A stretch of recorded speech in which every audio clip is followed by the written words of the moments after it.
नमस्कार दोस्तों दिल्ली में बीजेपी पूर्वांचल वोटर्स को साधने के लिए पूरी कोशिश में लगी हुई है। ना जाने क्या क्या जो तरीके हैं वो भाजपा अपना रही है, लेकिन भाजपा कैसे दोहरी चाल चलती है, कैसे उसका दोगलापन है वो निकलकर सामने आया है।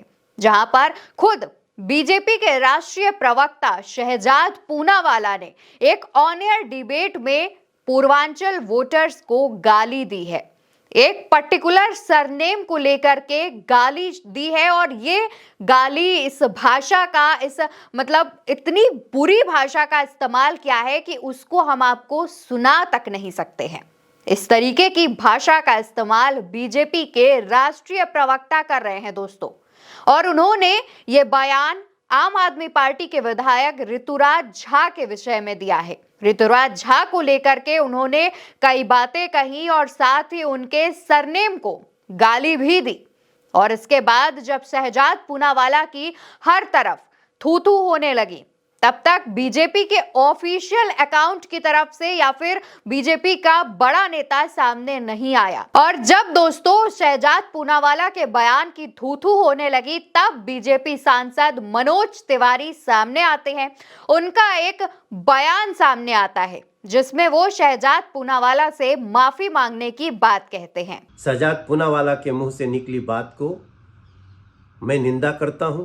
पार्टी भी इसका संज्ञान लेगी ऐसा मेरा विश्वास है, और शहजाद पूनावाला भी इस पर बिना किसी टीका टिप्पणी के क्षमा मांग लें, ऐसा मैं चाहता हूं। और दोस्तों ये सिर्फ एक दिखावा है, क्योंकि पूर्वांचली वोटर्स अगर नाराज हो गए और खास तौर पर शहजाद पूनावाला का ये बयान सामने आने के बाद पूर्वांचल के वोटर्स में जो गुस्सा सामने आ रहा है, उससे भाजपा को दिल्ली के अंदर और नुकसान होगा। और दोस्तों मनोज तिवारी का ये जो बयान सामने आया है वो भी सिर्फ इसलिए ताकि दिल्ली के अंदर जो पूर्वांचल के वोटर्स हैं वो बीजेपी से नाराज ना हो जाएं और इस वजह से बीजेपी का वोट बैंक ना घट जाए। इन तमाम चीजों को दिमाग में रखकर ये माफी मांगने का एक ढोंग किया गया है।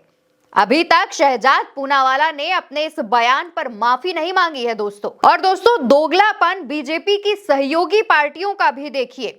जेडीयू की तरफ से जब बुराड़ी सीट पर उम्मीदवार का ऐलान किया गया, जब ये बात फाइनल हो गई कि दिल्ली के अंदर बीजेपी और जेडीयू मिलकर चुनाव लड़ रहे हैं और बुराड़ी सीट पर जेडीयू ने उम्मीदवार फाइनल कर दिया, उसके नाम का ऐलान कर दिया गया, उसके बाद जेडीयू की तरफ से एक बयान सामने आता है जिसमें शहजाद पूनावाला के बयान की टिप्पणी की जाती है।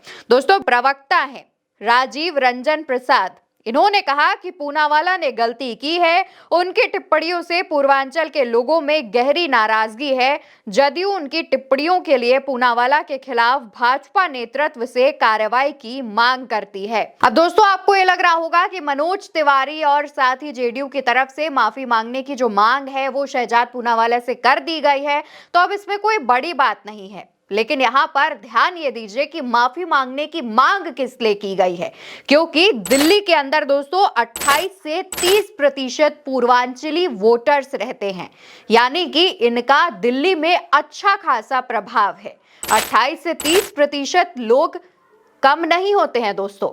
और यहाँ पर एक और बड़ी बात यह भी जान लीजिए कि इन वोटर्स का करीब 20 विधानसभा सीटों पर अच्छा प्रभाव भी माना जाता है। दिल्ली के अंदर 70 सीटें, उसमें से 20 सीटों पर पूर्वांचली वोटर्स का अच्छा प्रभाव। दोस्तों बीजेपी इतनी आसानी से इन वोटर्स को नाराज नहीं कर सकती है और इसी वजह से माफी मांगने का एक ढोंग रचा जा रहा है। मनोज तिवारी ने इसके बाद यह भी कहा कि आम आदमी पार्टी को भी आगे आकर के माफी मांगनी चाहिए थी, क्योंकि आम आदमी पार्टी ने भी पूर्वांचल के लोगों का अपमान किया है।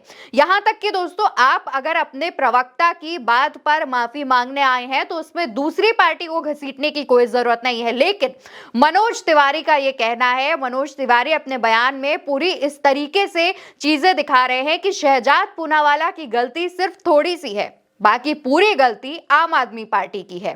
उस आम आदमी पार्टी की जिसके विधायक ऋतुराज झा को इस तरीके से शहजाद पूनावाला गाली दे रहे हैं, ऑन एयर गाली दे रहे हैं। दोस्तों, हम दोबारा ये बात कह रहे हैं कि शहजाद पूनावाला के जो शब्द थे वो इतने खराब थे कि हम उसे अपने वीडियो में आपको सुना भी नहीं सकते हैं, लेकिन उनकी एक क्लिप सोशल मीडिया पर वायरल बहुत हो रही है। फिलहाल अभी तक तो शहजाद पूनावाला ने अपने बयान की माफी नहीं मांगी है, अपनी जिद पर अड़े हुए हैं। देखना होगा कि क्या अब पूर्वांचल के वोटर्स खुद बीजेपी को इसका स्वाद चखाते हैं या फिर शहजाद पूनावाला वोट बैंक के चक्कर में माफी मांग लेते हैं। फिलहाल के लिए इस वीडियो में इतना ही।